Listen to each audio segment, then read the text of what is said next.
Ассалаумағалейкем, қалың елім қазағым. Армысыздар алталаш, алдарыңызда Серікжан Біләшұлы. Тағы бір таңғажайып ақпаратты сіздерге жеткізейік деп отырмыз. Бұл ақпараттарды жай ғана ақпарат ретінде қабылдамай, бұның ар жағында жатқан идеологиялық және осы ұлттық нанымдық тұрғыдағы мәні мен мағынасына ой жүгіртеді деген оймен жеткіземіз. Біздің жеткізетін хабарларымыздың барлығында қазаққа ой салса екен, осыдан барып қалың елім қазағым оң солын айырып ақ қарасын білсе екен деген ғана ой бар. Одан басқа ой жоқ. Ендеше бұл ақпаратымызды жеткізейік. Мынау сүмелек шизофрен Қанішер Путиннің жасырын некесінен болған. Жасырын әйелі, ешқашан мойындамаған, өз үнемі теріске шығарып отыратын Қабаевадан болған екі ұлы Швейцарияда дүниеге келген екен. Біреуін Мәскеуде келді деп айтады, біресе Швейцарияда келді дейді. Бірақ біреусі анық. Бұл екі ұлдың біреу 15-ші жылы, біреу 19-ші жылы дүниеге келді. Бұл туралы Швейцарияның атақты бір басылымы жазыпты. Естеріңізге сала кетейік, мына Швейцария менен Швецияны шатыстырып, мына фонға Швеция деп жазылып кетті. Швеция емес, Швейцария. Кәдімгі ағылшын тілінде Sweden десе Швеция. Ал енді Свис десе кәдімгі Швейцария. Свис. Бұл енді ағылшындардың өзі бұл екеуінің атын бір-біріне солай жақын атайды. Sweden деген кәдімгі Швеция, Сайрагүл Сауытбай барған ел. Ал Свис деген мынау сағат өндіретін, ана сағаттардың бәрінде Свис тайм деп тұрады ғой, сол Свис Швейцария. Бұл орыстар өзі азан шақырып қойған атыңды өзгертіп алады ғой, Құдай атқа. Бүкіл жер әлем Хонконг дейді, орыстар Гонконг дейді.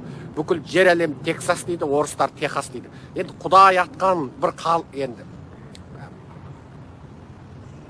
Болды, өздеріңіз тыңдап алыңыздар. Енді сода 19-ші жылы дүниеге келіпті дейді. Бұл туралы жаңағы Швейцарияның, Суистің, бізде сол осы қазақтарды осы орыстың артынан салпақтамай, бізде осы Гонконг демей, Хонконг деп, Техас демей, Тексас деп, Мехико демей, Мексика деп, Швейцария деп, бүйтіп тістенбей, Суис деп, Швеция деп тістенбей, Свиден деп, сөйтіп атап үйренсек қайтеді осы.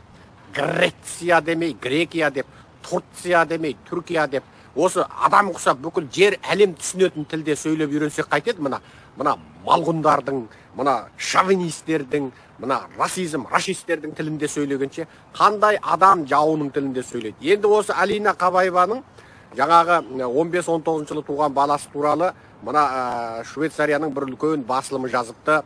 Сонтагзейтунг деген жаңа басылымы жазыпты. Бұл туралы міне сіздерге Владимир Putin's Secret Sons, Russian President's Gymnast Lover Alina Kavaeva 38 gave birth to two boys 2015 and 2019 деп міне жазып отыр. Міне сіздерге көрсете салайық. Мына Алина Қабаеваның да суретін көрсете салайық. Міне бұл Путиннің тіпті қызымен жасты екен. Путинде бұдан бұрынғы жаңағы Людмиладан ажырасады ғой 13-ші жылы. Сол Людмиладан ажырасып, оны менің бір құпия өмірім бар. Ол туралы ешкім қол сұқпасын, екеуміз өз қалауымызбен деп тұрып ажырасып сөйтетін бір кезі бар ғой. Енді жер бетінде қандай әйел ол өз еркіммен ажырасам дейді ол. Ол орта жасқа келген әйелді тастау деген енді сұмырайдың сұмырайлығы енді. Балам екі қыз туып берген, орта жасқа келген. Қазақта қарғыс бар ғой, орта жолда атың өлсін, орта жаста қатының өлсін деп қарғайды енді. Өте сұмдық қарғыс. Ана енді Людмиланы сол былайша айтқанда енді сұмдық енді. Қазақ қарғағандай болып орта жасқа келгенде бала туып жаңағы өмірінің көбін өткізіп қойған кезде мына сұмырай алды да тастады да кетті. Ал мына шайымды ішіп алайын, далада тұрмын ғой. Сәл күн салқын мынау Медеу сияқты жер ғой, Медеу сияқты жер. Күн салқын, мына жерде күндіз шай ішіп шошып кетеді екенсің да, ойбай, ораза аяқтады ғой деп барып сосын шайыңды ішеді екенсің. Ал сөзімізді жалғай берейік. Бұл енді Путин Алина Қабаеваны ешқашан мойындаған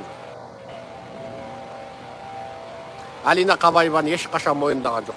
Оған ресми статус берген жоқ. Путиннің екі қызы, екеуі де Путиннің фамилиясында емес, біреу шешесінің, біреу нағашы апасының фамилиясында.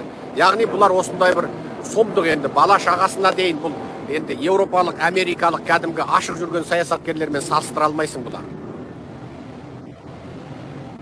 Еуропа мен Америкада саясаткерлер ашық жүреді, әйелдерін алып шығып көрсетеді, отбасы туралы толық ақпарат айтады. Сайлауға түскенде отбасының өмірі туралы кез келген журналистің кез келген сұрағына жауап береді. Өмірлері өзінің сайлаған халықтың алдында ашық болады. Үйін көрсетеді, машинасын қашан алғанын, тапсырған салығын, тауып отырған табысын, мынандай қымбат үйді қанша алдық, мына қымбат машинаны қашан алдық, өмірде қандай нәтижеге жетті, соның бәрін дәлелдейді. Салық комитеті тексереді.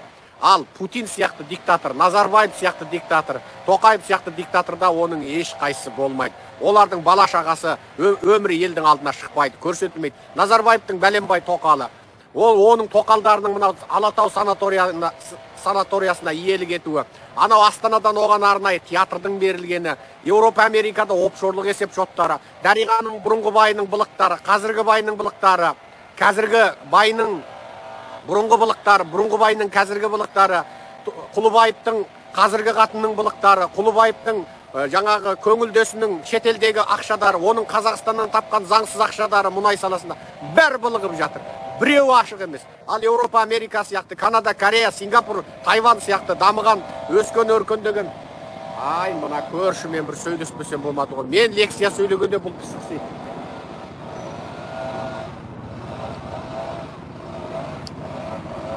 Анау несін шөбін отайды да жатады.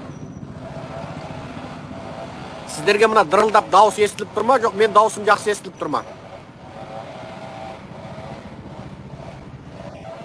Мына дауыс жаман естіліп тұрса үйге кіре кетейін.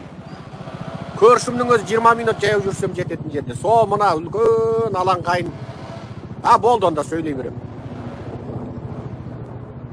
Мынау міне диктатура менен демократияның айырмасын осыдан білсеңіздер болды. Жаңағы швейцариялық басылымды басы бүтін аудармай-ақ қояйын, сіздерге мына несін көрсеттім ғой, ана сайтынан өздеріңіз оқып аларсыздар. Орыс тілді басылымдарға да жазған шығар. Мына Алина Қабаеваның былықтары туралы. Мына қатын. Міне біреу қатын ғой, міне. Сосын оның 2001 жылы допинг пайдаланды деп жаңағы гимнастикадан шектетілгені, содан Путинмен былықшылықтары, Путиннің оны мойындамағаны бәрі айтылып тұр. Енді бұны жай бір өсек ретінде айтып тұрған жоқпын. Халқыма, қазағыма, Еуропа мен Америкадағы саясаткерлер қалай болады? Сіздер білетін Назарбаев, Тоқаев, Путин сияқты сұмырай, диктатор, қарышер саясаткерлер қалай болады? Соны білсін деп қана аудардым. Аман сау болыңыздар.